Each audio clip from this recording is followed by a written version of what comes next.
Jai Swaminarayan. Today we are reading another passage of the Vachanamrut.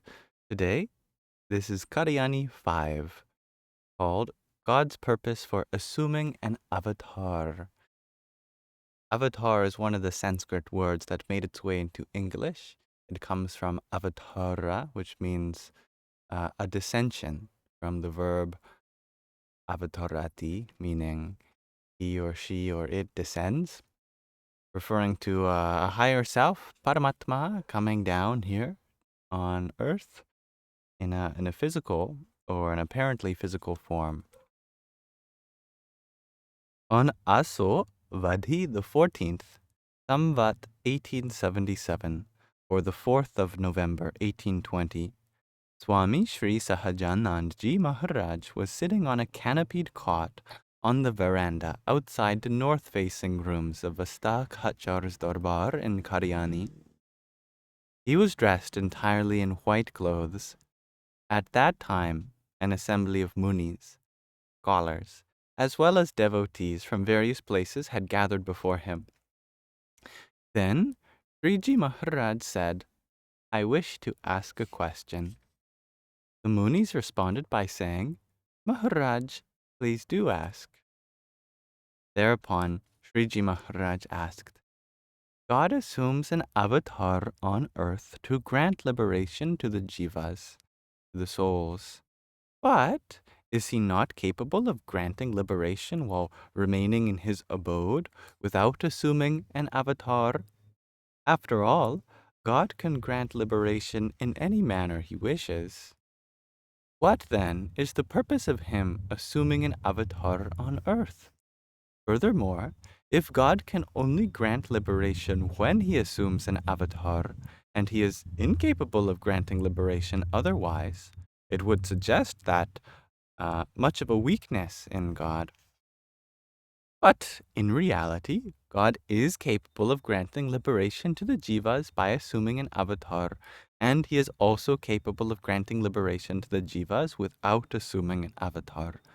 So then, what is the purpose of God assuming an avatar on earth? That is the question. A great question that is. The senior sadhus, monks, answered according to their own understanding, but were unable to answer Sriji Maharaj's question satisfactorily. As Sriji Maharaj raised doubts to their answers were all refuted. The munis, the scholars, then folded their hands and requested, Maharaj, only you are capable of answering this question. So, Sriji Maharaj explained, God assumes an avatar for only one reason. Having surrendered himself to the bhakti, to the loving devotion of those devotees who have intense love for him. God assumes whichever the form the devotees wish for in order to grant them bliss. He then fulfills all of the desires of his devotees. Since the devotees are corporeal and have physical bodies, God also becomes corporeal, assumes a physical body, and showers affection upon those devotees. In addition to this, he suppresses his powers and behaves with the devotees as a son, or as an intimate companion, or as a friend, or as a relative. Because of this, the devotee may not maintain much protocol with God. Nonetheless, God showers his affection upon the devotee in whichever manner he desires. Thus, the only reason God assumes an avatar is to fulfill the desires of his beloved devotees. Along with this, he grants liberation to innumerable other jivas, souls, and also establishes dharma, righteousness. Now, if there is any doubt in what I have just said, please speak. The munis replied, Maharaj, your reply is most appropriate. Thus we conclude Vachanamrut, Kāriyāni 5. I love that.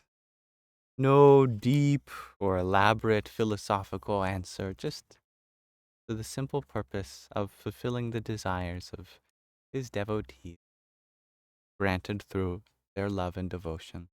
I think that's really beautiful, actually. Thank you for listening. Jai Swaminarayan.